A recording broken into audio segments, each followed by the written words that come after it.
आयोग ने आज जम्मू कश्मीर और हरियाणा में होने वाले विधानसभा चुनाव की तारीखों का ऐलान कर दिया है। चुनाव आयोग ने 2 राज्यों में चुनावों का ऐलान किया है। पहला राज्य जम्मू कश्मीर है तो वहीं दूसरी तरफ हरियाणा। जम्मू कश्मीर की बात करें, यहां पर 3 चरणों में चुनाव होगा। पहले चरण की वोटिंग 18 सितंबर, दूसरे चरण का मतदान 25 सितंबर और तीसरे चरण को वोट डाले जाएंगे 1 अक्टूबर को। जबकि हरियाणा में एक ही चरण में चुनाव होगा, 1 अक्टूबर को मतदान होगा। दोनों ही राज्यों के चुनावी नतीजे 4 अक्टूबर को सामने आएंगे।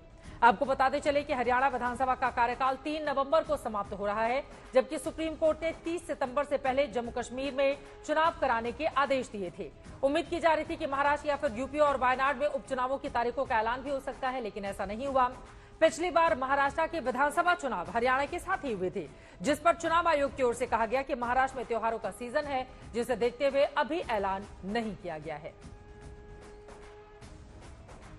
अर्बन एरियाज में हम लोग कर रहे हैं और स्लम एरियाज में, slum and multi stories in urban areas, उसमें जो मल्टी हाउसिंग सोसाइटीज हैं, मल्टी स्टोरी हाउसिंग सोसाइटीज, उनमें भी पोलिंग स्टेशंस बना है।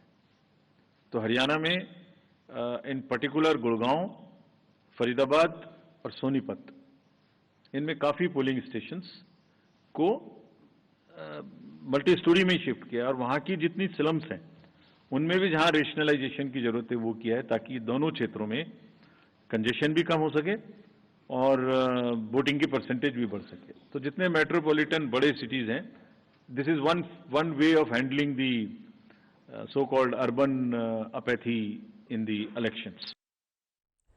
अब सवाल यह है, जम्मू कश्मीर का चुनाव इतना ज्यादा अहम क्यों है? इसके बारे में देते हैं आपको जानकारी। दरअसल जम्मू कश्मीर में 10 साल के बाद विधानसभा चुनाव हो रहा है। आखिरी चुनाव 2014 में हुआ था।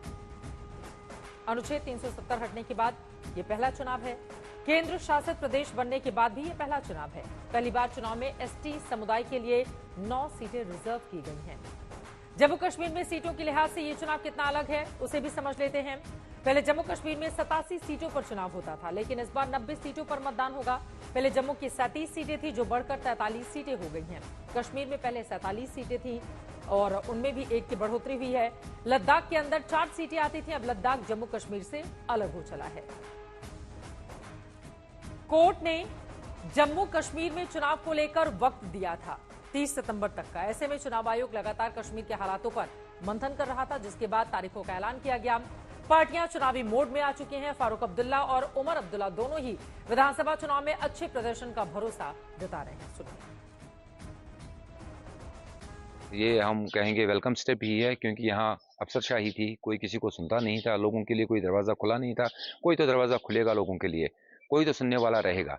लेकिन हमारी पार्टी, जहाँ तक पीडीपी का सवाल है, इलेक्शन सिर्फ 1 पॉइंट एजेंडा नहीं है।